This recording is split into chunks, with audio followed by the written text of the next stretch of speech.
ചേലാട് കഴിഞ്ഞ ദിവസം മോഷണം നടന്ന കടകൾ ആന്റണി ജോൺ MLA സന്ദർശിച്ചു. കഴിഞ്ഞ ഞായറാഴ്ച രാത്രി ചേലാട് ഇരപ്പുങ്കൽ ജംഗ്ഷനിലെ olive traders, angel pharma medical store എന്നിവിടങ്ങളിലാണ് മോഷണം നടന്നത്. ഒലിവ് ട്രേഡേഴ്സിൽ നിന്ന് 50,000-ലധികം രൂപയും മെഡിക്കൽ സ്റ്റോറിൽ നിന്ന് 5,000-ലധികം രൂപയുമാണ് മോഷണം പോയത്. CPIM local secretary TC Mathew, Raju George, Anoop KK, Sunny Palamattam എന്നിവർ MLAയോടൊപ്പം ഉണ്ടായിരുന്നു. പോലീസ് അന്വേഷണം ഊർജിതമാക്കിയതായി ആന്റണി ജോൺ MLA പറഞ്ഞു. കഴിഞ്ഞ തിങ്കളാഴ്ച പുലർച്ചെ ചേലാട് ഇരപ്പിങ്കൽ ജംഗ്ഷനിലെ 2 കടകളിലാണ് മോഷണം നടന്നത്.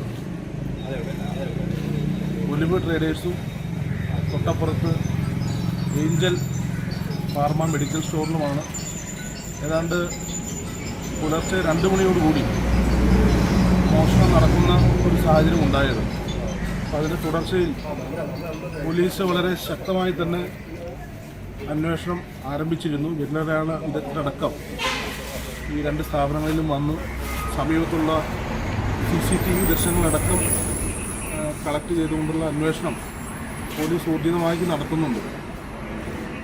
ഇവിടെ പൊതുവായി കണ്ടുവരുന്ന ഒരു സ്ഥിതി, ഇത് നേരത്തെയും കോതമംഗലം സ്റ്റേഷൻ്റെയും ഊന്നുകൽ, പോത്താനിക്കാട് ഉൾപ്പെടെയുള്ള പല പോലീസ് സ്റ്റേഷൻ പരിധികളിലും ഇതിന് സമാനമായ മോഷണം നടന്നിട്ടുണ്ട് എന്നുള്ളതാണ് പ്രത്യേകമായി കാണേണ്ടത്. ട്രാൻസ്ഫോമറിൻ്റെ ഫ്യൂസ് ഊരി വൈദ്യുതി ഇല്ല എന്ന് ഉറപ്പുവരുത്തിയതിന് ശേഷമാണ് ഈ മോഷ്ടാവ് കടകളുടെ പൂട്ട് പൊളിച്ച് കടയ്ക്കകത്ത് കയറുന്ന നിലയിലാണ്.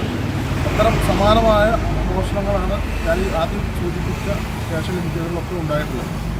ഏതായാലും അതിൻ്റെ എല്ലാ സാഹചര്യങ്ങളും വിലയിരുത്തിക്കൊണ്ട് തന്നെ പോലീസ് എസ്പിയുടെ മേൽനോട്ടത്തിൽ തന്നെ കോതമംഗലം SHO കൃത്യമായി അതിൻ്റെ അന്വേഷണം ഇപ്പോൾ ഊർജിതമായി നടത്തി വരികയാണ്.